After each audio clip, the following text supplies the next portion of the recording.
महाराज की जय हो। महाराज, वो तक्षशिला। क्या? तक्षशिला?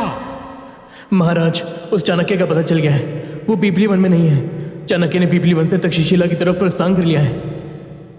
ततो युद्धाय युज्यस्व नैवं पापम वाप्स्यसि। ततो युद्धाय युज्यस्व नैवं पापम वाप्स्यसि।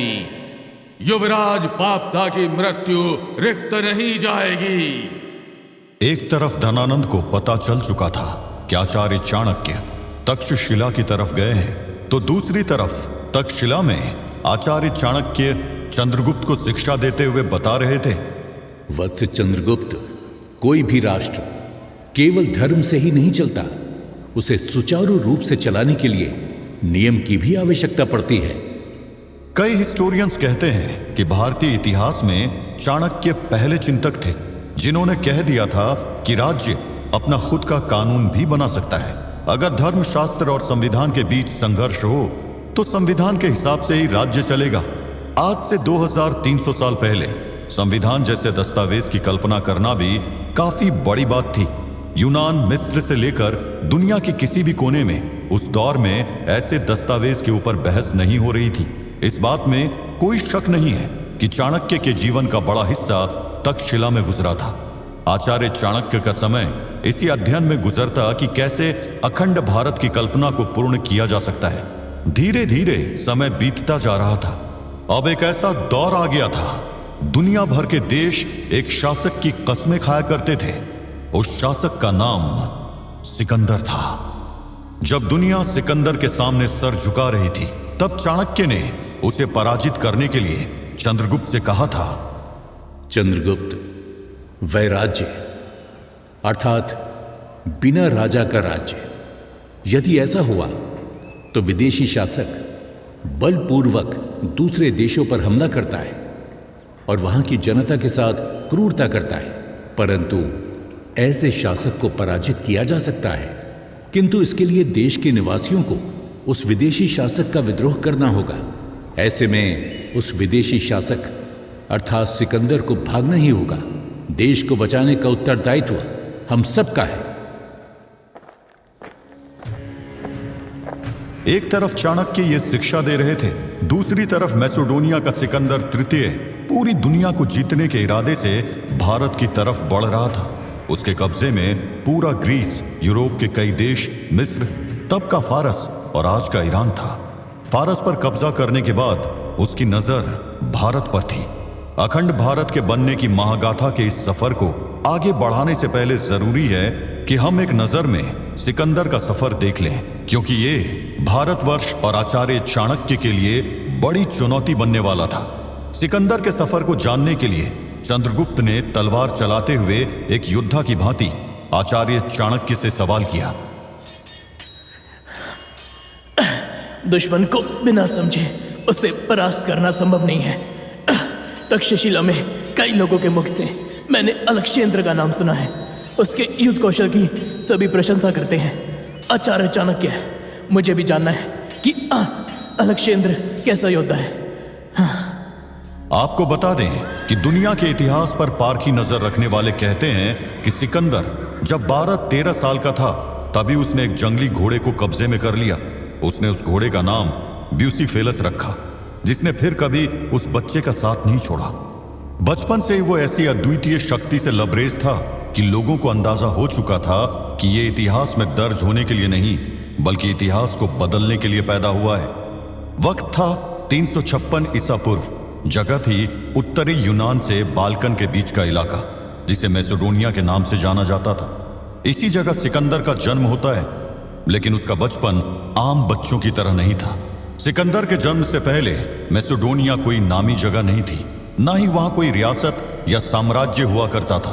हालांकि सिकंदर के पिता फिलिप द्वितीय ने उसे साम्राज्य बनाने की कोशिश जरूर की थी। चंद्रगुप्त के सवाल का जवाब देते हुए आचार्य चाणक्य ने कहा, वत्स, फिलिप द्वितीय की कई पत्नियां थीं, जिनमें से अलेक्जेंडर की मां ओलंपियास उनकी चौथी पत्नी थी।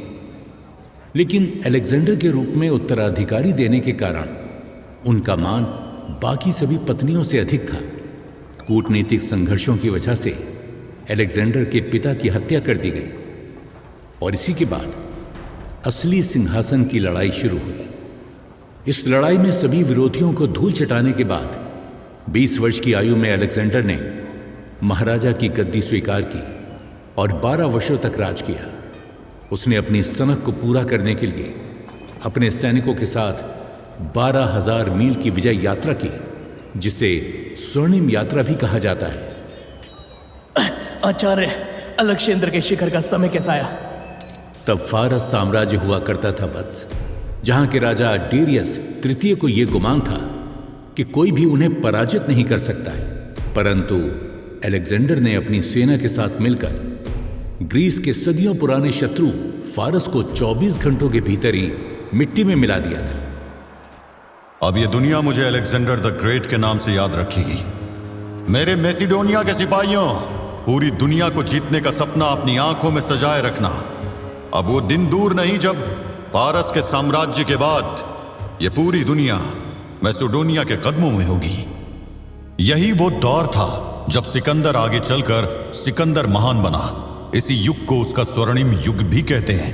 इस दौर में क्या पूर्व, क्या पश्चिम, क्या यूनान और क्या मिस्र, सभी किसी मजाक से कम नजर नहीं आ रहे थे। आज के पाकिस्तान, अफगानिस्तान, ईरान, मिस्र और यूनान तक ने सिकंदर की गुलामी को स्वीकार कर लिया था। यही वजह है कि जब आज भी सैन्य कमांडरों की बात होती है तो उसमें सिकंदर का जिक्र किया जाता है। इतिहासकारों का कहना है कि बचपन से ही सिकंदर पढ़ाई में बहुत अच्छा था। उसकी शिक्षा दीक्षा की गुणवत्ता भी बहुत अच्छी थी। उसे अरस्तु जैसे महान दार्शनिक से शिक्षा लेने का सौभाग्य भी मिला था। वत्स चंद्रगुप्त, अलेक्जेंडर के पूरे व्यक्तित्व में अरस्तु की छवि झलकती है। एक बार अपनी सेना से बात करते हुए उसने स्वयं कहा था, मेरे अंदर के योद्धा को मेरे गुरु अरस्तु की सुनाई एक कहानी ने बदल दिया। अगर उन्होंने इस कहानी को नहीं सुनाया होता तो शायद मैं इतना कुशल योद्धा नहीं बन पाता। आ जाओ, मेरे अंदर इस जलती हुई आग की तरह तेज है। यह सिर्फ मेरे गुरु अरस्तु की वजह से है। चंद्रगुप्त, अरस्तु ने सिकंदर को ट्रॉय के युद्ध की कहानी सुनाई थी। आपको बता दें कि उस कहानी को ग्रीक कवि होमर ने अपने महाकाव्य इलियड में शामिल किया है। वो कहानी इंसानी जज्बातों से भरी थी। उसमें इश्क से लेकर युद्ध तक की बातों को बताया गया था, जिससे सिकंदर जैसे योद्धा को बहुत कुछ सीखने को मिला। यूनानी इतिहासकारों ने बताया है कि होमर की कविता इलियाड सिकंदर को बहुत पसंद थी। प्रत्येक युद्ध के दौरान सिकंदर उन कविताओं को अपनी तकिए के नीचे रखा करते थे। चंद्रगुप्त ने तेज रफ्तार से तलवार चलाते हुए आचार्य चाणक्य से कहा, आचार्य, अलेक्जेंडर योद्धा तो है, परंतु उसे महान योद्धा किसने बनाया? महान योद्धा बनने के लिए किस मानदंड को संपूर्ण करना पड़ता है? वत्स, अलेक्जेंडर योद्धा तो बन सकता था, परंतु उसे महान उसके गुरु अरस्तु ने ही बनाया। अलेक्जेंडर को शिखर तक पहुंचाने वाला कोई और नहीं, अपितु उसके गुरु अरस्तु ही हैं। यही कारण है कि अलेक्जेंडर आज भी स्वयं को अरस्तु की परछाई ही मानता है और प्रत्येक युद्ध पर विजय प्राप्त करने के बाद अपने सैनिकों को संबोधित करते हुए कहता भी है, यह विजय अलेक्जेंडर की नहीं है, बल्कि मेरे महागुरु अरस्तु की है। मैं तो अपने गुरु की परछाई हूं। मैसिडोनिया की यह विजय कभी रुकेगी नहीं। हिस्टोरियन रिचेल मायस ने कई जर्नल्स में कहा है कि अरस्तु ने ही एक अक्खड़ यूनानी लड़के को बेमिसाल शासक में बदला था। इस बात को प्रमाणित भी एक घटना करती है। वो घटना कुछ ऐसी थी कि सिकंदर यूनान के कोरिंथ शहर दार्शनिक डायोनीज से मिलने गए थे। सिकंदर को उनसे कुछ खास काम नहीं था, बस ऐसे ही उन्हें उनके काम के लिए शुभकामनाएं देना चाहते थे। लेकिन डायोनीज ने बड़ी बदतमीजी से सिकंदर से कहा कि अलेक्जेंडर, या जो भी तुम्हारा नाम हो, क्योंकि तुम्हारी वजह से सूरज की रोशनी मुझ तक नहीं आ रही है। आधी दुनिया के राजाओं को जमीन के अंदर गाड़ देने वाले का इस बात को सहन कर लेना कि अरस्तु की शिक्षा का परिणाम था। आचार्य, क्या अलेक्जेंडर ने अपने ही पिता की निर्मम हत्या करवाई थी? और अलेक्जेंडर हमारे राष्ट्र पर क्यों विजय प्राप्त करना चाहता है? आचार्य, इन पक्षियों की विचलित करने वाली ध्वनि बता रही है कि आसपास कोई बड़ी विपदा मंडरा रही है। पुत्र, ये विपदा नहीं, संपूर्ण विनाश की आहट है। अलेक्जेंडर की आहट गांधार के समीप पहुंच रही है। अब हमारे सामने मध्य एशिया की सबसे बड़ी शक्ति है, एक ऐसा राष्ट्र जहां तक मेरे पिता आना चाहते थे। अब हमारे सामने इस बड़े राष्ट्र का पहला राज्य गांधार है। आधी दुनिया के राजाओं को जमीन के अंदर गाड़ देने वाला सिकंदर, जिसे दुनिया सिकंदर महान भी कहती है, वो अपनी विशाल सेना के साथ भारतवर्ष की सीमा के पास पहुंच चुका था। आखिर भारतवर्ष को क्यों जीतना चाहता था सिकंदर? कैसे और किसने लौटाया था सिकंदर को भारत से वापस? अगला एपिसोड होने वाला है ट्विस्ट एंड टर्न से भरा हुआ। साथ ही अब होगी मगध पर पहले हमले की तैयारी शुरू। अखंड भारत के बनने की दास्तान पहुंच रही है अपने क्लाइमेक्स के पास। इसलिए बनते रहिए इसके साक्षी और सुनते रहिए आचार्य चाणक्य की गौरव गाथा।